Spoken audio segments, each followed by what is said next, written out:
สบายดีทุกคนเพื่อนเพจทั่วประเทศไปไหนแต่ต่างประเทศพี่น้องมื้อนี้ก็สิว่าเบิ่งพี่น้องการถมเนื้อที่ดินพี่น้องของส่วนวัฒนธรรมบุญกระบอกใหญ่พี่น้องอยู่บ้านผลงามทุ่มสถานที่พี่น้องนี่ก็มีหลายอยู่ด้วยพี่น้อง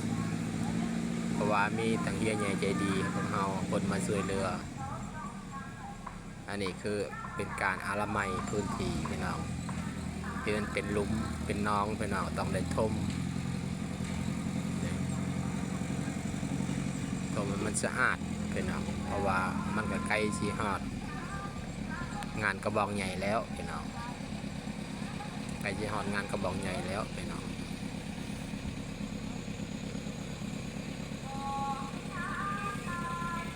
ประมาณ100ไปรถคนแหละ100ไปหลังคนเลยพี่น้อง100-200คนแหละทางหัวหน้าใหญ่คนมาช่วยเหลือพี่น้องทางส่วนวัฒนธรรมแล้วก็มีการ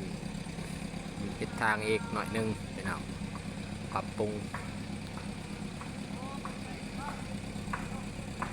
หลายคันเลยพี่น้องนี่คือท่านที่พี่น้องบนกระบองใหญ่เลยพี่น้องคนจะชมอาละไมพื้นที่ก็ยังบ่ดนเด้อพี่น้องเด้อบรรดาแม่ค้าชาวขายเพื่อติดตามเพจจากเมืองก็รีบมาจับมาจองเอาเนื้อที่การตลาดขายเครื่องขายของพี่น้องเนาะอันนี้กำลังตกแต่งอยู่พี่น้องต้มเนื้อที่อาจจะเป็น2-3 มื้อไปเลยพี่น้องจะได้แล้วเมื่อนี้เป็นมื้อเริ่มต้นพี่น้องเป็นมื้อเริ่มต้นถ้าลุ้นนำกันว่ามันสิได้ขนาดไหนพี่น้องนี่แม่นหมดแหละพี่น้องนี่สถานที่หมดพี่น้องสถานที่ของวัดของชนเผ่าพี่น้องงานนี้กับบ่แม่นงานรวมของบ้านพี่น้องเป็นงานรวมของชนเผ่าทั่วประเทศพี่น้องแต่อันนี้เป็นสถานที่เพิ่นก็เตรียมพี่น้องสำหรับมีงานชนเผ่าเพิ่นก็แต่ละชนเผ่าเขาก็มาเล่นมาเที่ยวหลายคู่หลายคนแล้วก็พอได้มีทุนมีห้อนพี่น้องเกิดจากช่วยเหลือของสถานที่ปรับปรุงเนื้อที่ก็ช่วยได้พี่น้องคนที่มีเงินมีทองยกเว้นคนที่อยู่ต่างประเทศหรือว่าภายในพี่น้องสร้างเมืองก็สิแนะนำพี่น้องให้ได้เคลียร์กันกับหัวหน้าพี่น้องมันมีผู้นำพาอีกพาอยากช่วยเหลือพี่น้องเนาะผู้มีน้ำจิตน้ำใจศรัทธาปรับปรุงสถานที่ของส่วนร่วมนี่พี่น้องมาอีกแล้วพี่น้อง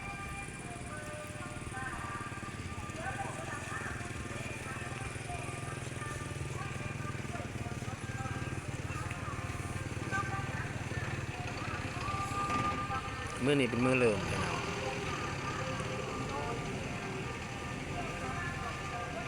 อันนี้ผู้ช่วยเหลือกับแม่นผู้อื่นผู้ไกลพี่น้อง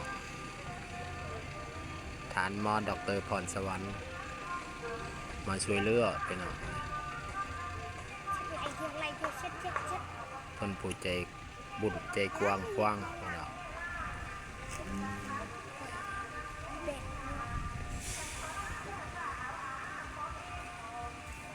ในเนื้อที่ได้พี่น้องกระบองมันจะอยู่ฝั่งนี้พี่น้องกระบองมันจะอยู่ฝั่งนี้พี่น้องอันนี้เป็นกระบองนี่พี่น้องอันนี้เป็นกระบองรถ